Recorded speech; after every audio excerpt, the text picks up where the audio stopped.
This is Bob Oliphant from the Westford Historical Society and Museum, bringing you Episode 2 of Season 5 of the Westford Wardsman podcast. The Westford Wardsman newspaper was part of Turner's Public Spirit, a weekly newspaper in Ayer a century ago.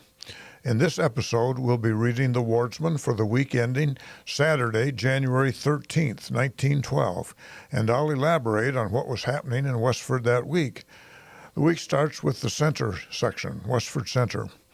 It is reported that Mr. and Mrs. Elmer Cole, formerly of Washington, D.C., have bought the large and valuable farm of the late George Crosby of Tewksbury. Mrs. Cole was formerly Miss Edith A. Cipher of South Westford, and her marriage to Mr. Cole took place in the Union Congregational Church here a few years ago. Pleasant reports come this week from the world tourists, Mrs. Elizabeth Whitney and Mr. and Mrs. Walter Prescott Wright, and their experiences in the Japanese cities of Nagasaki and Kobe. Those three people from Westford were on an around-the-world cruise. Some good, lively games of basketball took place in the Academy Gymnasium on Wednesday afternoon. That would be what is now Rodenbush Community Center, and if I remember correctly, the Academy was on the top floor. It was in the back of the building anyway. Calvin Howard, whose Pleasant Farm is on our western town boundaries, has been visiting his son, Charles Howard, and family of Concord, New Hampshire. Mr. Howard has gained a good deal from the injury to his knee, but is obliged to go slowly and use much care. Next, we have the Grange section. The annual installation of officers, degree work, and an oyster supper were the attractions at the first meeting of the year last week, Thursday evening. This called out a large attendance of the members and visiting Grangers from Littleton and Groton. Past Master Wiley M. Wright was the installing officer for the evening. During the evening, the third and fourth degrees were conferred upon a class of 4. Mr. and Mrs. Amos Poley, Mrs. Joseph Sargent, and Walter Blanchard. An excellent supper was served under the direction of Henry Colburn and a group of men waiters in white jackets. The oysters, under Mrs. Samuel L. Taylor's skillful preparation, were pronounced just right. The retiring master, Frank C. Wright, made an appropriate speech to which the incoming master, William R. Taylor, responded in well-chosen words. Mr. Taylor is a charter member of the order, has held various offices, and the outlook is good for a prosperous term. Next, we have an obituary.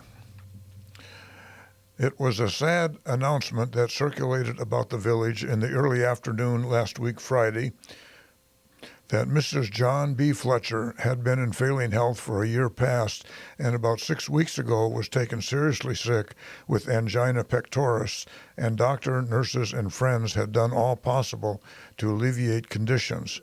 Mrs. Fletcher had recently been comparatively comfortable and had been moved to a downstairs room and had enjoyed the change of outlook that this afforded. The day she died, she had seemed much stronger and more comfortable, and death came very suddenly.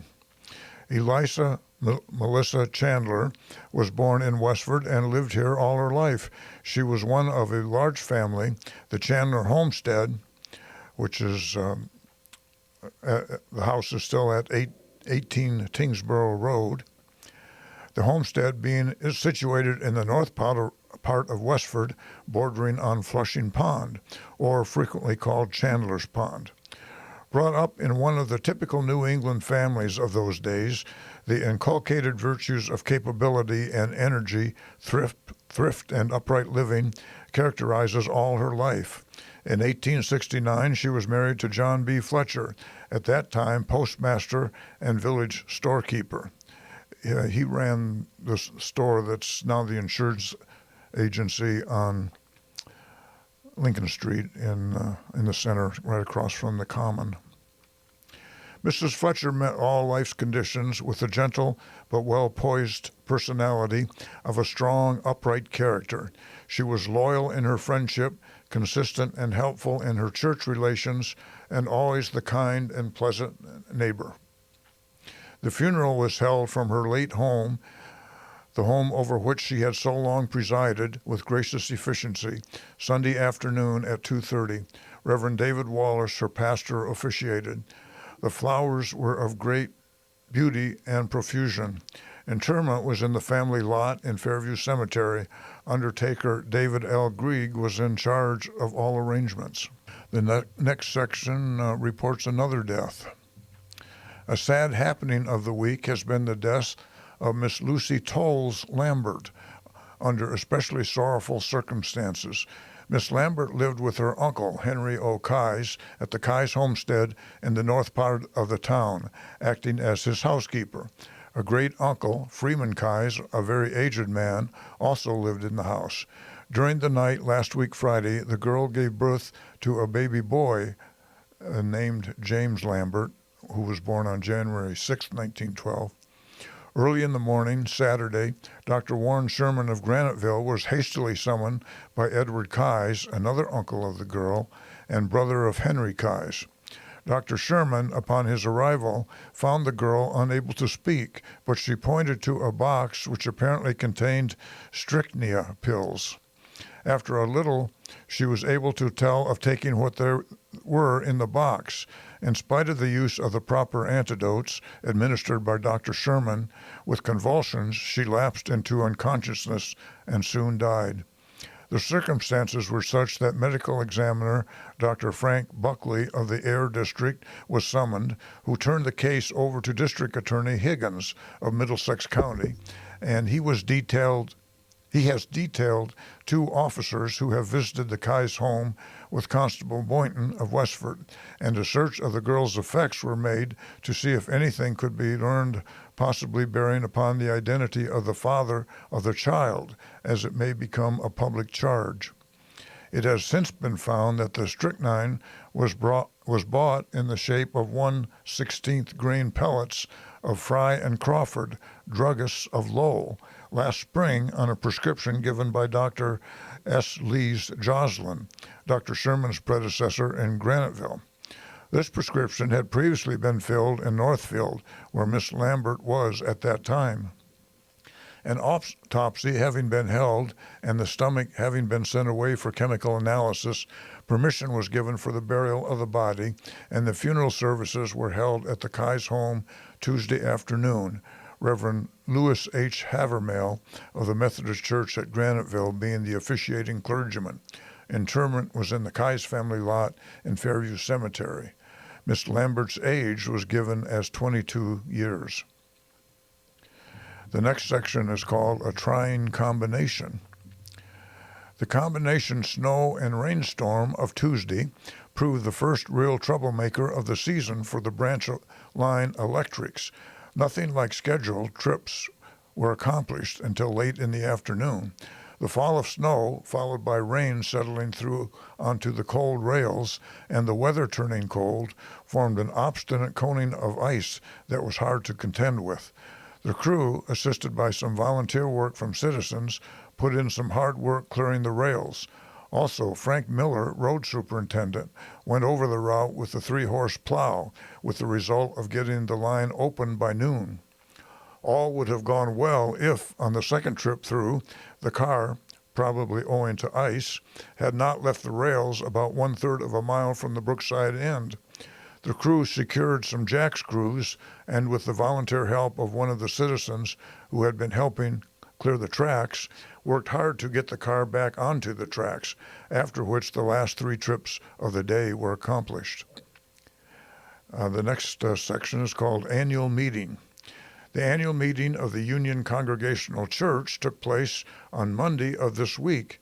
This was preceded by a dinner at noon, which proved the usual pleasant event, the one occasion during the year when the church members get together around the board in the intimate fellowship of the church family, and later to discuss the affairs of the church's activities. The dinner was in charge of Mrs. L.W. Wheeler and Mrs. Samuel L. Taylor and other willing helpers. The business meeting was opened by prayer by the pastor, after which Arthur Day was chosen moderator. It was voted that the installing of electric lighting into the church be left with the trustees to do as seems wise. Voted to pay the pastor $50 additional this year. It doesn't say what he was making as a base salary. The next section is the Fireman's Ball. The Fireman's Ball, which had been looked forward to for some time, took place at the Town Hall on Friday evening of last week. The severity of the weather doubtless had its effect upon the attendance, but estimates of attendance have been reported by those present, varying all the way from 50 to 75 couples. Brigham's Orchestra of Marlborough, with their excellent music, were very much of an attraction. Next is the About Town section. Whidden's Corner on the Groton Road has all its houses supplied by a water system. The tank is filled by an electric motor being installed at Walter Whidden's. Mr. Whidden is an ingenious man and has completed wiring his house and greenhouse. The greenhouse is a beautiful sight when under the glow of the new lights. George C. Moore is cutting off the handsome pine forest close to the Nabnasset School. This is made necessary to avoid the expense of fighting the moths. This lot contains some of the finest lumber in town. It is being hauled to Proctor's Mill at North Chelmsford by John Marinell. Mr. Moore owns several hundred acres of valuable pine timber around Nabnasset Pond, but will be preserved as a park for pleasure parties in connection with summer parties at the pond. A horse belonging to James Harrop became unmanageable on Tuesday on Oak Hill and ran as far as the Nabnasset schoolhouse, where it fell on the stony doorstep and received injuries that proved fatal. Next section is called Interesting Debate. The West Chelmsford Debating Society held the second debate of the season at Historic Hall. The meeting was called to order by the secretary, Fred Snow. The question of the evening resolved that, quote, that life in the country is more favorable to the development of human life than life in the city, end quote. Affirmative, Harold Fletcher and Samuel Taylor. Negative, Samuel Naylor and Charles Martin. After discussion by the regular debate, the question was open to the House.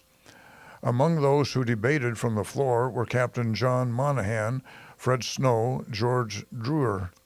A vote was taken on the merits of the question and on the arguments and was decided in the affirmative. The next paragraph was called Recovers His Pet. Henry Fletcher has had a tame owl in his possession for several years. Recently, it made a dash for liberty, but did not leave the vicinity of Nabnasset Pond and the nearby quarry. The sporting fraternity tried to bring it to terms with a rifle, but failed. Attempts were made to capture it alive. This also failed. At last, Walter Whidden came to the rescue. Finding it perched on a limb, he secured a long pole and succeeded in gradually compelling it to loose its hold on the limb and take to the pole as a substitute. With the owl on the top of the pole, Mr. Whidden started for his house about 400 feet distant and succeeded in landing it an inside prisoner, and afterwards returned it to its owner, who is an expert hunter and authority on bird life. The next section is reports another death. Otis S. Caldwell, who died in Lowell on Monday, will be remembered by many of the people of Westford, as for many years he lived in the Nabnasset district on the small farm now owned by Augustus F. Whidden. He died suddenly of heart failure, being 66 years old. Now we have the Forge Village section. Services at St. Andrew's Church will be held on Sunday evening at 7:30 o'clock. Sunday school will commence at 3:30 under the charge of Mr. Griswold of Groton. Mrs. Henry Catchpole is just recovering from an attack of the grip. Cameron School reopened on Monday after the Christmas vacation of 2 weeks. Reverend Endicott Peabody of Groton will lecture on his journey to Egypt and surroundings in Recreation Hall on Thursday evening, January 18th, the lecture to be illustrated by stereopticon views. Lecture Hall was a large room in St. Andrew's Mission located on Pleasant Street. and the building is still there. Mrs. William Weaver of Pond Street, who has been confined to her home since Christmas by illness, suffered intensely on last week Friday, but it is reported that she is now resting comfortably. James Wilson, on returning from work on Tuesday, met with an injury caused by falling on an icy sidewalk. He is confined to his home on Pleasant Street. Mr. and Mrs. Fred Sweat announced the engagement of their daughter, Miss Edith Marion, to Dr. James Dearborn Christie of Littleton. The members of St. Catherine's Choir, West Chelmsford, will hold a dance in Abbott Hall on Friday, January 19th.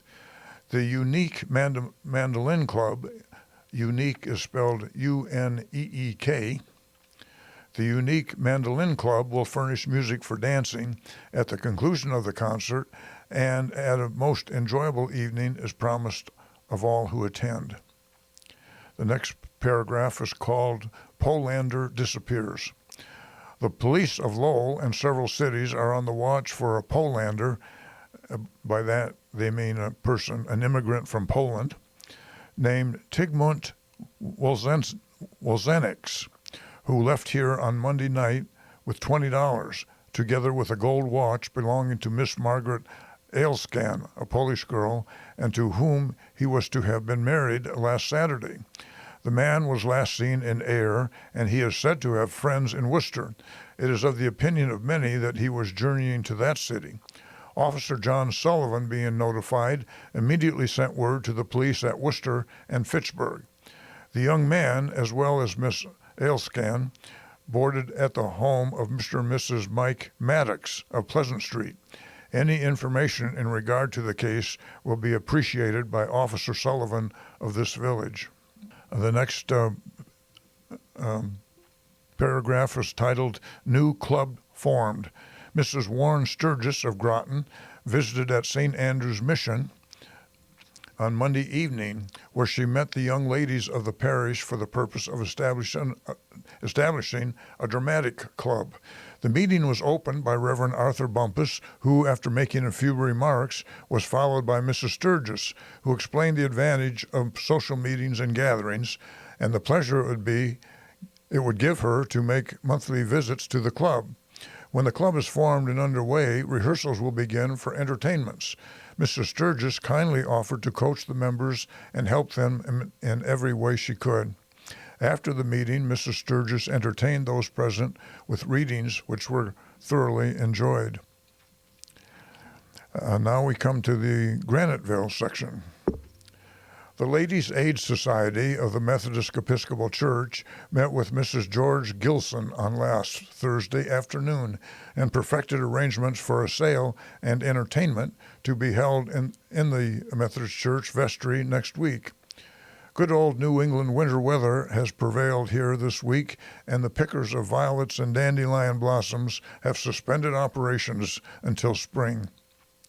Martin Hansen, while returning from the post office on last Saturday night, slipped and fell on the icy roadway, injuring himself quite badly. He was assisted to his home, and Dr. Cyril A. Blaney of Westford was summoned. Dr. Blaney found the patient suffering with fractured ribs and a dislocated shoulder. Mr. Hansen is now getting along nicely, although he will be laid up for some time. All the schools were opened again on Monday morning at the usual hour after the annual Christmas and New Year's vacation. Joseph Wall, with his son William Wall, attended the Master Painters Convention that was held at the American House, Boston, this week. John Carmichael is now confined to his home, suffering with fractured ribs, the injury having been sustained while attending to his duties as foreman at the C.G. Sargent's machine shop. Judging from the present weather conditions, everything seems favorable for the usual crop of ice this winter. And incidentally, it may be mentioned that no doubt if the condition of the ice warrants it, horse racing on Forge Pond will again be revived, and the followers of speed will once more demonstrate as to who is the owner of the fastest horse in this town. Next, we have the St. Catherine's Church section. 2 masses were celebrated at St. Catherine's Church on last Sunday morning by Reverend M.E. Doherty, and both were largely attended. After the second Mass, there was a special meeting of the members of the Holy Name Society, to which favorable action was taken on attending the union meeting of the Holy Name Societies to be held in St. Peter's Church, Lowell, on next Sunday evening. The members of the local society will leave here on the 5:30 car and meet the North Chelmsford delegates at St. John's Church, where, after a brief service at the church, a special car will convey the North Chelmsford and Graniteville delegations to Lowell. That's the news in Westford for the week ending January 13th, 1912. Thank you for listening, and thanks to Ryan Cousins of WestfordCAT for providing technical support. You can find transcriptions and podcasts from the Wardsman at our website at museum.westford.org, or visit the Historical Society's Facebook page for more Westford news from days gone by. This is Bob Oliphant, and I hope you will join us for next week's Westford Wardsman podcast. Thank you.